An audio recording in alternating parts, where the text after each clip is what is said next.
Welcome guys, how are you. मैं दीपक कुमार आपके लिए लेकर आया हूँ फिर से एक नया वीडियो। ये वीडियो है उन बच्चों के लिए जो NEET JEE mains and advance की तैयारी कर रहे हैं और उनका एग्ज़ाम कुछ समय के बाद होने वाला है। चलिए स्टार्ट करते हैं लोग वीडियो को।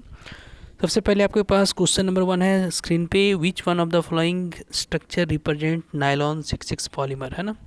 नायलॉन 66 पॉलीमर को कौन सा स्ट्रक्चर रिप्रेजेंट करेगा। तो पॉलीमर बनते किससे हैं, तो पॉलीमर बनते हैं मोनोमर के कम्बिनेशन से। तो नायलॉन 66 का मोनोमर क्या होगा, तो पहले ये चीज़ जान लेना है। नायलॉन 66 का जो मोनोमर होता है वो हेक्सामिथिलीन डायमीन और एडीपिक एसिड होता है। दोनों के फार्मूलाज लिखे हुए हैं, आपको इसको याद कर लेना है। NH2CH2 का ऑल 6 NH2, ये क्या है हेक्सामिथिलीन डायमीन, और दूसरा जो है एडीपिक एसिड। एडीपिक एसिड का फार्मूला क्या होगा, तो COOH CH2 का होल 4 CH2 COOH। तो आपको क्या करना है, ये दोनों को कंबाइन करना है। जब कंबाइन करेंगे तो कार्बोक्सिलिक का OH और एमीन्स का H, ये दोनों मिलकर के क्या बना देगा, वाटर। वाटर का रिमूवल हो जाएगा और जो फॉर्मेशन हो जाएगा वो क्या हो जाएगा, नायलॉन 66। तो इस तरह का ऑप्शन जो होगा स्ट्रक्चर 4 नंबर जो हो जाएगा, वो ऑप्शन 4 जो हो जाएगा वो करेक्ट हो जाएगा। आपको और एक बात याद रखना है कि पॉलीमर्स में दो तरह की क्लासिफिकेशन करते हैं हम लोग। एक कंडेंसेशन पॉलीमर होता है, एक एडिशन पॉलीमर होता है। कंडेंसेशन पॉलीमर किसको बोलेंगे, तो उस तरह के पॉलीमर जिसमें कि स्मॉल मॉलिक्यूल एलिमिनेट होता है, जैसे कि यहाँ पे वाटर का रिमूवल हुआ। अगर स्मॉल मॉलिक्यूल जैसे नहीं एलिमिनेट होते तो उस तरह के पॉलीमर को हम लोग एडिशन पॉलीमर बोलते हैं। तो एडिशन पॉलीमर बहुत तरह का हो सकता है, उसका टाइप्स जैसे हम लोग बोलते हैं कि होमोपॉलीमर, कोपॉलीमर, उसके एग्जांपल्स हो सकते हैं पॉलीथीन, है ना, PVC वगैरह। क्वेश्चन नंबर 2 पे बात करते हैं। The correct order of strength of the carboxylic acid. Carboxylic acid का करेक्ट ऑर्डर क्या होगा, है ना। तो याद रखना है कि कोई भी एसिड का जो कैरेक्टर होता है, नेचर जो होता है कि कितना एसिडिक होगा या कितना लेस एसिडिक होगा, वो किस चीज़ पे डिपेंड करता है, हाइड्रोजन आयंस के रिलीजिंग टेंडेंसी पे। ठीक है, जो हाइड्रोजन आयन इजीली रिलीज करेगा वो अच्छा एसिड माना जाता है। तो आपके पास यहाँ 3 ऑप्शंस है। एक है साइक्लोहेक्सिन कार्बोक्सिलिक एसिड, दूसरा है ऑक्सीजन के साथ कार्बोक्सिलिक एसिड 3 पोजीशन पे, और तीसरा है ऑक्सीजन के साथ 4th पोजीशन पे कार्बोक्सिलिक एसिड, ठीक ना, 3 वाला। तो इनमें हम लोग सबसे पहले क्या बोलेंगे कि ऑक्सीजन एटम क्या होता है, इलेक्ट्रोनेगेटिव एटम होता है। अगर वो किसी कंपाउंड के साथ जुड़ा होता है तो वो क्या करता है, इलेक्ट्रॉन की डेंसिटी को घटाता है कार्बोक्सिलिक पे, तो वो क्या करेगा, ईजिली हाइड्रोजन को रिलीज करेगा। तो इस तरह से। और दूसरा चीज़ ये भी याद रखना है कि जितना नियरेस्ट पोजीशन पे होगा, जैसे 3rd पोजीशन पे और 4th पोजीशन पे, तो 3rd पोजीशन नियरेस्ट हो गया तो इलेक्ट्रॉन की डेंसिटी को ज़्यादा वो डिक्रीज करेगा, इसीलिए सेकेंड सबसे ज़्यादा होगा, मतलब 3 कार्बोक्सिलिक एसिड ऑक्सीजन जो होगा वो सबसे ज़्यादा, 4 कार्बोक्सिलिक एसिड ऑक्सीजन OXANE, है ना, ऑक्सीजन होता है इसका नाम। और जो सिंप्लिक है ना साइक्लोहेक्सिन कार्बोक्सिलिक एसिड है वो सबसे ज़्यादा लिस्ट होगा, इसको याद रखना है, ठीक है। तो अगर इलेक्ट्रोनेगेटिव एलिमेंट अगर प्रेजेंट है कंपाउंड में तो वो क्या करता है, एसिडिक नेचर को बढ़ाता है। इसको हम लोग नेगेटिव इंडक्टिव इफेक्ट भी बोलते हैं। Plus I effect minus I effect, दो तरह का इंडक्टिव इफेक्ट होता है। क्वेश्चन नंबर 3 पे चलते हैं हम लोग। The correct structure of product A formed in the reaction. A क्या फॉर्मेशन होने वाला है इस रिएक्शंस में, तो याद रखना है कि इस रिएक्शंस में क्या दिया हुआ है, हाइड्रोजन दिया हुआ है, पैलेडियम दिया हुआ है। तो ये दो जो होते हैं ये बेसिकली यूज किए जाते हैं रिड्यूसिंग एजेंट के फॉर्म में। तो किसी कंपाउंड में अगर अनसेचुरेटेड है तो उससे क्या बन जाता है, सेचुरेटेड बन जाता है, याद रखना है इस चीज़ को, ठीक है। तो cyclohexenone will be converted into cyclohexanone. तो यहाँ इसका करेक्ट आंसर क्या हो जाएगा, ऑप्शन नंबर 2। तो यहाँ पे उस चीज़ को दिखा दिया गया है। यहाँ पे अल्फा बीटा अनसेचुरेटेड कीटोन था जो कि रिड्यूस होकर क्या हो गया, सेचुरेटेड कीटोन्स। पैलेडियम और हाइड्रोजन के साथ यहाँ पे यूज किया गया है कार्बन और इथेनॉल, जो कि उसके स्ट्रेंथ को क्या कर देता है, इंक्रीज कर देता है। इस चीज़ को आपको याद रखना है, ठीक ना। कि अगर मान लीजिए स्ट्रॉन्गेस्ट रिड्यूसिंग एजेंट के बारे में बात करें हम लोग, तो सबसे स्ट्रॉन्गेस्ट बोला जाता है लिथियम एल्युमिनियम हाइड्राइड को। उसके बाद हम लोग बोलते हैं सोडियम बोरोहाइड्राइड को, है ना। जैसे आपको याद होगा कि हाइड्रोजन के साथ हम लोग अगर जब निकेल पैलेडियम और प्लेटिनम इसका जो यूज करते हैं हम लोग बेसिकली कहाँ करते हैं, अनसेचुरेटेड से सेचुरेटेड। नेक्स्ट क्वेश्चन चलते हैं, क्वेश्चन नंबर 4 पे हम लोग। The correct increasing order of trans effect of the following species. अब यहाँ पे ट्रांस इफेक्ट का इंक्रीजिंग ऑर्डर में लिखना है। यहाँ डिफरेंट लिगेंड्स दिए हुए हैं, अमोनिया है, साइनाइड है, ब्रोमाइड है और फिनाइल आयंस है। तो हम लोग को ट्रांस इफेक्ट याद रखना है। ट्रांस इफेक्ट होता क्या है, तो ये एक्चुअली सब्सटीट्यूशन होता है किसी भी लिगेंड्स के लिए, है ना। स्पेशली स्क्वायर प्लेनर कम्प्लेक्सेस में क्या होता है, सिस फॉर्म और ट्रांसफॉर्म देखा जाता है। तो ट्रांसफॉर्म किसको बोलते हैं, तो ट्रांसफॉर्म बोलते हैं जब कोई भी दो लिगेंड अपोजिट साइड में होंगे, सेम लिगेंड, है ना। तो यहाँ पे अगर मोर पावरफुल अगर लिगेंड्स आ जाता है तो वो लेस को डिस्प्लेस कर देता है, जिसको यहाँ पे NU से दिखा रहा है। NU मतलब न्यूक्लियोफाइल्स है, उसको क्या कर दे रहा है, किसी भी X कंपोनेंट को वहाँ पे रिमूव कर दिया और उसके जगह पे वो चला गया, ठीक ना, ट्रांस वाले फॉर्म में। तो पाई एक्सेप्टर लिगेंड क्या करते हैं, वो ज़्यादा पावरफुल होते हैं। पाई एक्सेप्टर लिगेंड किसको बोलते हैं, तो उस तरह के लिगेंड जिसमें क्या होता है, इम्पिटी p या d ऑर्बिटल होता है, मतलब p और d ऑर्बिटल में इलेक्ट्रॉन्स जो होते हैं बहुत कम होते हैं, ठीक है। उसी तरह पाई डोनर लिगेंड भी होते हैं, उसके जस्ट रिवर्स हो जाएंगे। क्वेश्चन नंबर 5 पे चलते हैं हम लोग। The difference between delta H and delta U. Delta H किसको बोलते हैं, change in enthalpy. Delta U किसको बोलते हैं, चेंज इन इंटरनल एनर्जी। इसका हम लोग को डिफरेंसेस निकालना है। When the combustion of 1 mole of heptane is carried out at a temperature T, मतलब कंबसन करवा रहे हैं किसका, हम लोग हेप्टेन का, ठीक है। तो हम लोग क्या जानते हैं, डेल्टा एच इक्वल टू होता है delta u plus p delta v, ठीक है। और पी डेल्टा वी मतलब पी वी इक्वल टू हम लोग NRT पढ़े, आइडियल गैस इक्वेशन। तो पी डेल्टा वी है ना इक्वल टू हम लोग लिख सकते हैं डेल्टा NGRT। इसलिए delta h minus delta u equal to हम लोग लिख सकते हैं डेल्टा NG। NG क्या है, number of change in number of gases moles. Change जब भी निकालते हैं तो हम लोग क्या करते हैं, प्रोडक्ट से रिएक्टेंट के मोल्स को घटाते हैं, वो भी गैसेस। NG, जी का मतलब गैसेस याद रखना है। तो रिएक्शंस यहाँ पे दिखाया गया है, हेप्टेन का रिएक्शन करवाया गया ऑक्सीजन के साथ, है ना। तो ऑक्सीजन आपका हो गया गैस फॉर्म में और कार्बन डाइऑक्साइड गैस में। प्रोडक्ट साइड में 7 है, रिएक्टेंट साइड में 11 है, बाकी दोनों लिक्विड है तो उनको नहीं लेना है। तो 7 माइनस 11 करेंगे तो डेल्टा NG का वैल्यू कितना आ जाएगा, -4। इसलिए इसका आंसर जो हो जाएगा वो क्या हो जाएगा, आंसर हो जाएगा -4 RT। Delta h minus delta u equal to -4 RT। तो इसका करेक्ट आंसर ये हो जाएगा। फिर आगे हम लोग बात करेंगे question number next, question number 6। Which one of the following graph between molar conductivity versus square root of concentration is incorrect, है ना। मतलब यहाँ पे हमको बताना है कि कौन सा ग्राफ जो है वो सही है, ठीक है।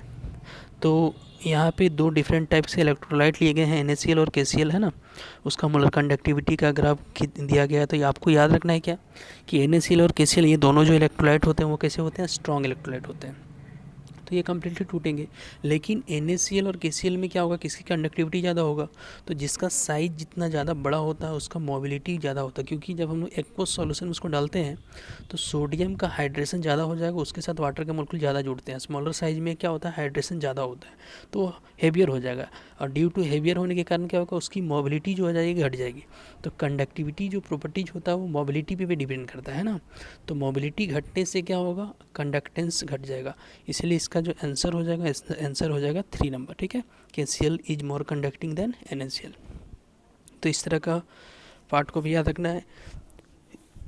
वीक इलेक्ट्रोलाइट अगर आपके पास होता है तो वीक इलेक्ट्रोलाइट में क्या करना है, तो वीक इलेक्ट्रोलाइट में आपको याद रखना है, वीक इलेक्ट्रोलाइट का जो ग्राफ बनता है उसमें क्या करते हैं हम लोग, उसका पैरेलल आ जाता है ना, जैसे एसिटिक एसिड का। तो उसके लिए हम लोग स्पेशल मेथड से यूज करते हैं निकालने के लिए, जिसको हम लोग क्या बोलते हैं, कोलराज लॉ, जो इलेक्ट्रोकेमिस्ट्री क्लास 12 में आप लोग पढ़े होंगे, है ना। इसके बाद हम लोग बात करेंगे next question, question number 7। Question number 7 क्या है, तो ये CFSC से रिलेटेड है ना। दो कम्प्लेक्सेस आपको दिया गया है, FeH2O का होल 6 Cl2 एंड K2NiCl4 का, है ना। ये दो कम्प्लेक्सेस है, इसका CFSC वैल्यू निकालना है, क्या होगा। तो एक का कोऑर्डिनेशन नंबर 6 है, एक का कोऑर्डिनेशन 4 है, तो एक हो जाएगा ऑक्टाहेड्रल कम्प्लेक्स, दूसरा हो जाएगा tetrahedral complex.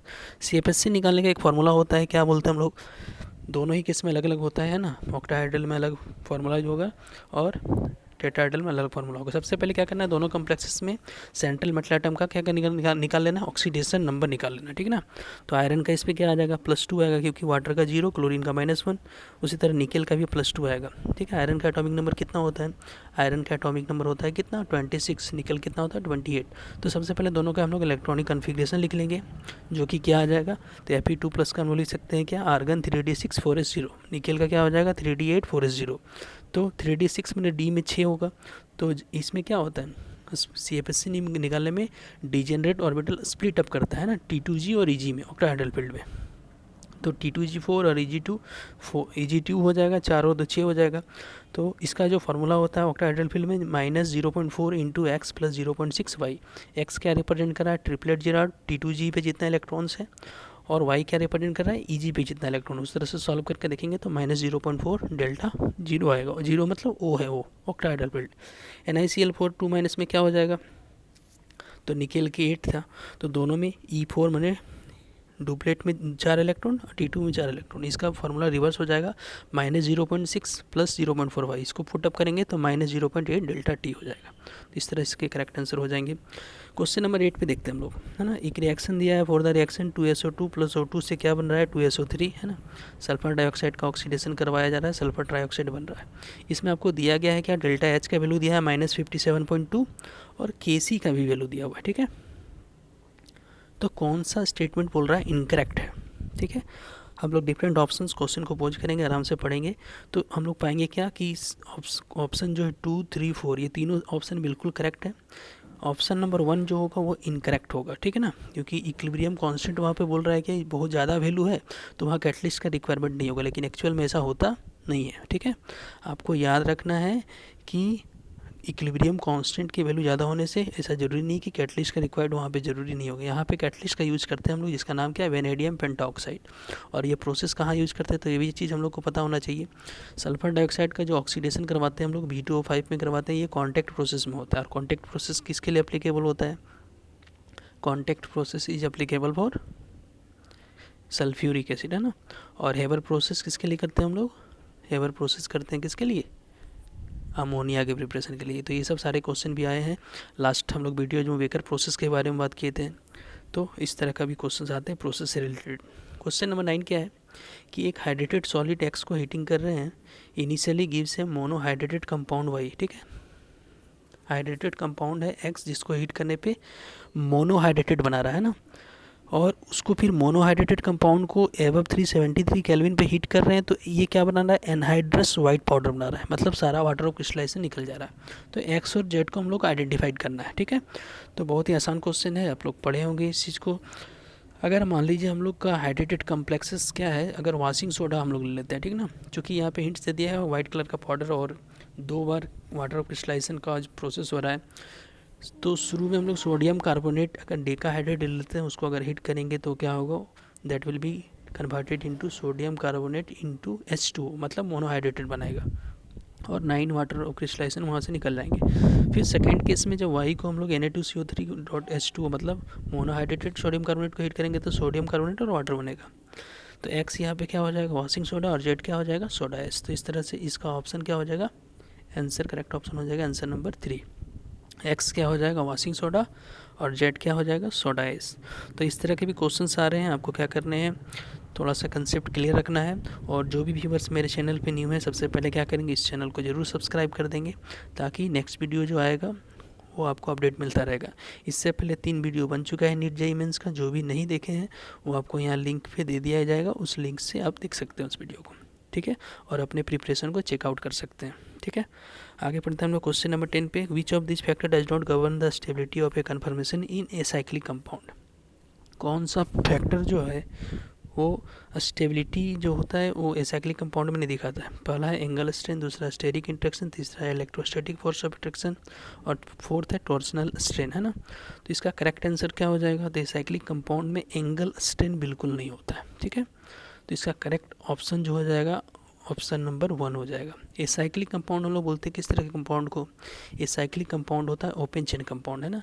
Open chain compound में एक्चुअली बिल्कुल एंगल स्ट्रेन नहीं होता, एंगल स्ट्रेन जो होता है is applicable only for the cyclic compound.